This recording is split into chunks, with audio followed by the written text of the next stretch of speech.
వారు అదే అడుగుతున్నారు లీడర్స్ అందరూ. మీరేంటి అమెరికాను వదిలేశారు, ప్రపంచాన్ని వదిలేశారు, యుద్ధాలు ఆపడం మానేశారు, రష్యా యుక్రెయిన్ వెళ్ళట్లేదు, ఇప్పుడు పాకిస్తాన్ అయినా వెళ్తారా?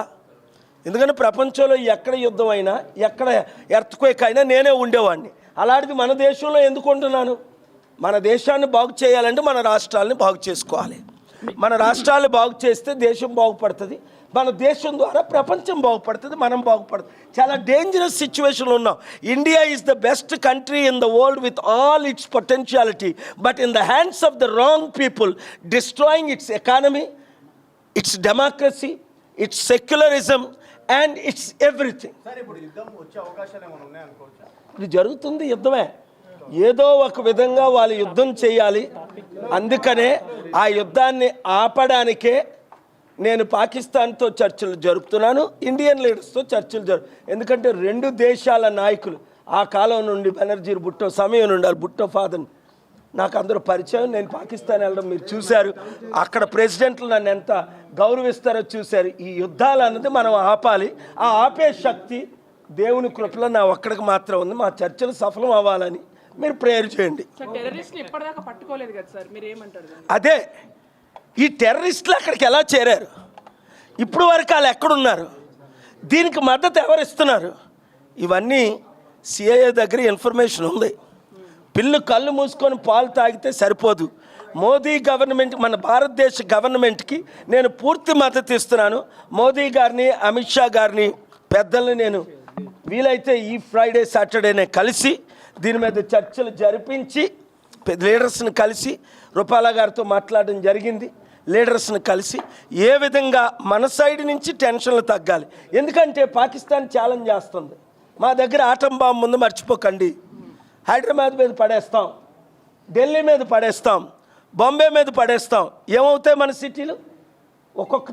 ఒక్కొక్క సిటీలో 2 కోట్ల జనాభా సర్వనాశనం, బూడిదైపోతారు.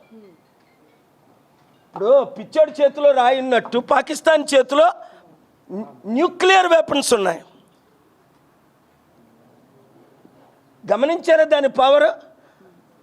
అరే మేము ఎలాగా పోయాం కదా, వాళ్ళ ఎకానమీ ఎలాగా పోయింది, వాళ్ళ టెర్రరిజాన్ని ఆపలేకపోతున్నారు. ఇంకా ఏంటి, అరే మీరు మమ్మల్ని అటాక్ చేస్తే మేము మీకు మీద ఆటం బాంబులే వేస్తామని. గుర్తుందా మీకు జపాన్ హిరోషిమా బాంబు ఎన్ని లక్షల మందిని చంపేసిందో?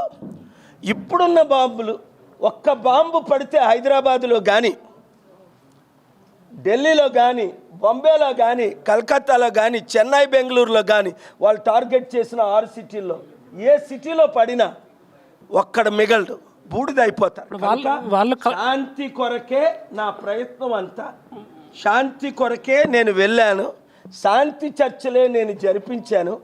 ఎవరు ఈ యుద్ధాన్ని ఆపగలరో దేవుని కృపల పైన, దేవుడి కృప, ప్రపంచంలో ఉన్న నాయకులతో నేను మాట్లాడుతున్నాను. అఫీషియల్గా వారు కూడా మీలాంటి నాయకులు వస్తేనే మంచిది, రాజకీయాల్లోకి మీరు రావడం మంచిది.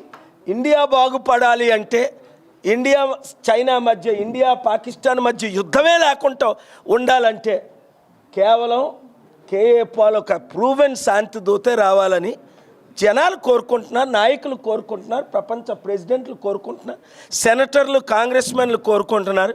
మన ప్రజలు, ముఖ్యంగా మన తెలుగు ప్రజలు కోరుకుంటే చాలు, ఈచ్ వన్ రీచ్ 100 అని. మొన్న అది సింహాచలం టెంపుల్లో కూడా మన గోడ కూలిపోయింది కదా సార్, చాలా విచారం. మీరు చూసారో లేదో నా వీడియో, నేను అమెరికాలో నుంచి ఆ వీడియో చేసి పంపించా. తిరుపతి, సింహాచలం లాంటి టెంపుల్లో 1000 కోట్ల ఇన్కమ్. మీరు చూడండి సంవత్సరానికి ఎంత ఇన్కమ్, ఆస్తుల విలువ లక్షల కోట్లు. అలాంటిది ₹1,00,00,000 ఖర్చు పెట్టి, ₹1,00,000 ఖర్చు పెట్టి గోడలను మరమ్మత్తు చేయలేని ఈ రాజకీయ నాయకులు, వాళ్ళ దగ్గరేమో లక్షల కోట్లు. వీళ్ళు ఏం చేస్తున్నారు? ఇప్పుడున్న ముఖ్యమంత్రులు, ఉప ముఖ్యమంత్రులు ఏం చేస్తున్నారు? వచ్చే ఎలక్షన్ల కొరకు దాచుకోవడం తప్ప కాంట్రాక్ట్లు ఇవ్వడం, వాళ్ళ దగ్గర 7% తీసుకోవడం. ఇప్పుడు మీ మెయిన్ టార్గెట్ ఏంటి అసలు? ఇప్పుడు ఎందుకంటే దేశ రాజకీయాలు మాట్లాడుతున్నారు, ఇటు రాష్ట్ర రాజకీయాలు మాట్లాడుతున్నారు, 2 తెలుగు రాష్ట్రాలు. ఇందాకనేమో పాలన ప్రధాని కావాలని చెప్పి మాట్లాడుతున్నారు. చూసావా?